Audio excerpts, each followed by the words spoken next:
dito, diba? Binigay ko naman lahat ng gusto mo. Paano mo ba kasi gustong maling ka, ah? Ikaw kasi ang kulit mo eh. Text ka na text, tawag ka ng tawag. Siyempre, text kita. Namimiss kita eh. Di ba ikaw rin naman nagsabi na magte-text tayo? Sana pala, hindi na lang kita naging gusto. Sana hindi na lang kita minahal. Sana pala, yung mga pinapasalood ko sa'yo, pinabili ko na lang ng pagkain tsaka project.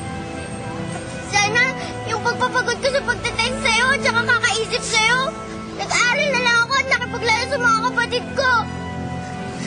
Dahil sa'yo, nawalan pa ako ng friend. Natuto akong magsinungaling sumaway sa magulang ko. Pero ikaw, lagi mo na lang pinapasikip yung dibdib ko.